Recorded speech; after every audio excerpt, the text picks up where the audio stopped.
From like your unique perspective, if you think about what you know about yourself now that you didn't know about yourself, let's say 10 years ago, what you know about yourself as a person or a professional, what do you know about yourself now as a result of of the journey you've been through with building up your own firm? Ooh.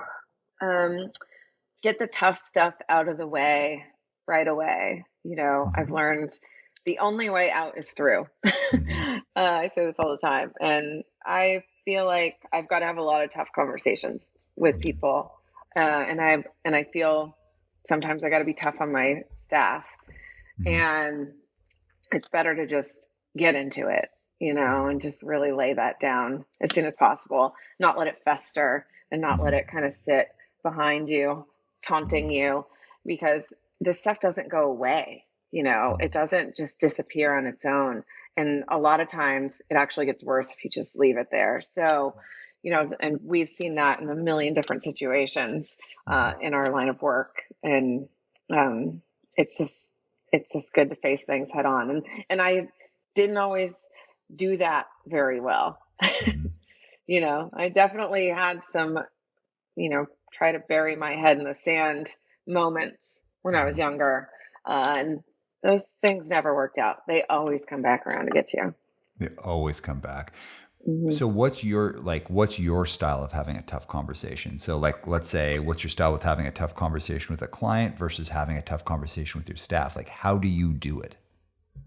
The conversation sucks, but it is what Mhm. it is. So I've tried to just kind of remove that in my mind of oh, I'm about to have the tough conversation. Instead, Mhm. just reframe and be like, I've got to deal with this.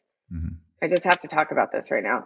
And I think if you kind of look at it from that perspective rather than, leading with the gray cloud and just say, this just is something we have to do and be really solution oriented about it, I Mhm. think that tends to work a little bit better because if you go in there and you're kind of doing the Eeyore dance, like, oh, this is going to be tough. And then you're all just kind of like lamenting about it together. And Mhm.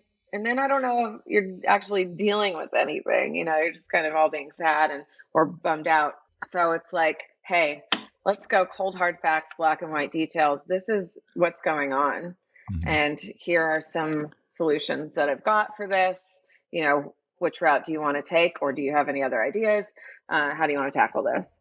Yeah, yeah. And so like I agree with you. The more that you've got something just hanging around, the more it's going to be difficult for them, but it's going to be more difficult for you. And just from like a Hmm. psychological perspective, adding so much more weight, so much more meaning, like forecasting disaster, forecasting success, like a heavy conversation becomes exponentially more heavy the more you hide from it.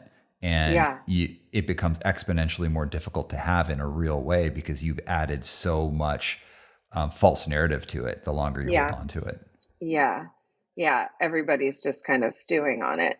Yeah. I was listening to another podcast a few months ago, and they were talking about, three realities of Mhm. every situation. It's like your perspective, my perspective, and then this kind of like thought up one that's floating around in the middle, Yeah. and it's, you got to talk from both sides and see kind of what's really going on. And I just think, yes, acknowledging that, but really not spending too much time in the problem Mhm. and actually try to just get out of it and focus forward, on the Yeah. solution. It's Yeah. just better for everybody.